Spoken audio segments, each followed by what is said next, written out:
So kids are wonder and awe experts.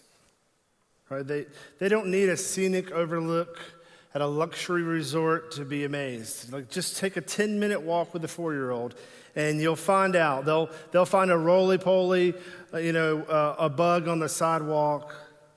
They'll get lost, in the sky and clouds that look like dinosaurs, and questions, lots of questions. Why do we have eyebrows? Where does the sky end? And, if you don't have a kid, I'm sure Pete and Brittany has a couple that you could maybe borrow. Yingles maybe have a few kids that you could maybe, borrow, rent a kid. I don't know. Maybe it could be a thing. But with kids, everything is new. Everything is magic. But somewhere along the way, we lose that. We grow up, we get busy, we get tired, we trade imagination for deadlines, and we swap wonder for routine.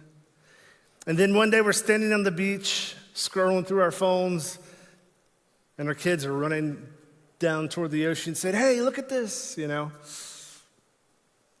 the vacation is over. So who has been on vacation already this summer? Already? Okay, you're back. It's over. Summer's over for you. No, but the last couple days, or really probably the last day of vacation, you're relaxed, and then all of a sudden you remember, vacation, I'm going to leave tomorrow.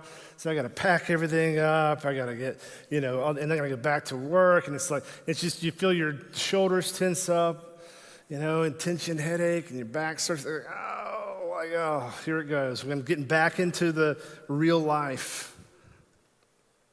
When we stop looking intently at God's creation, when we stop truly seeing what's around us, our world shrinks. And not physically, of course, but emotionally, mentally, spiritually. We go from living this wide-eyed wonder to walking into a tunnel with tunnel vision. We stop asking big questions, and we lose the sense that there's something greater at work than ourselves. Awe stretches our perspective. It lifts our eyes from the grind of every day and reminds us that we're part of a much bigger story. But when we stop seeing the fingerprints of God on everything, the sunset, a child's laughter, a silent, starry night, we lose more than beauty. We lose connection. We forget that we were made for more than success or survival. We're made for worship and wonder, for a relationship with a creator who is both powerful and personal. When wonder disappears out of our life, so does purpose and value. And in its place, a smaller, flatter version of life. One where we're the center and everything else revolves around us. So in our passage that Megan Lynch had just read, we're in creation. God makes it as beautiful. He steps back and says everything is good, and he puts man and woman in the garden. And it's beautiful. They have everything. God walks with them. They have perfect connection, perfect relationship. And then you probably know the story. Humans mess it up. We choose to go our own way and mess it up. But here's what I want you to notice this morning of how, and I've read this many times, and for some reason this week it just sat differently. This verse right here, where the woman saw that the fruit of the tree was good for food and pleasing to the eye and desirable for gaining wisdom, she took and ate. It says that she saw. I just thought that was just really interesting. When we stop looking at the world around us through this lens of wonder, we start seeing it only in the terms of what it can do for us. That's exactly what happened in the Garden of Eden. When the woman saw, not with awe, but with appetite. She no longer saw the tree as part of God's goodness. She saw it as a tool for her gain. The wonder shifted. Her eyes moved from worship to consumption. She saw it was good for food, practical. Pleasing to the eye, it was aesthetic. Desirable for wisdom, strategic. But all of it was centered around her. What can this do for me? What can this do for us? And that's what happened when all goes missing in our life. We stop seeing the world as God's gift, and we start seeing it as our resource. Creation becomes a commodity. Mystery becomes a means to an end. And our hearts, they start to shrink because awe lifts us out of ourselves, but consumption pulls us deeper into ourselves.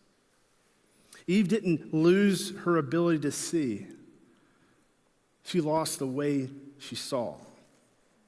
They had seen that tree before. This wasn't the first time that they had seen that tree in the garden. It wasn't the first time they had seen the fruit.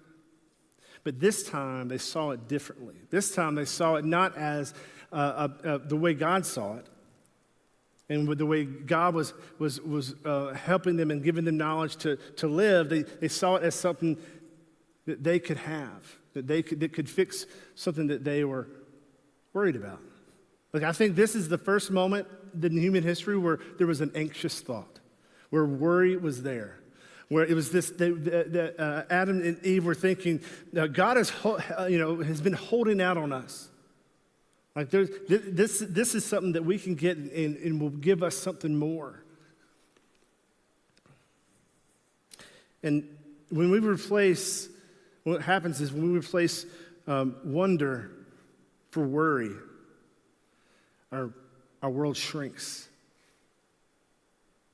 Our world shrinks. And instead of seeing the all of God, instead of seeing the big picture of God, instead of seeing where we fit into that picture, we just see tasks and things to do and things to worry. So for you, where has worry crept into your life? Where has your world shrunk into a tunnel vision? What are you missing by not looking with holy attention at the world around you?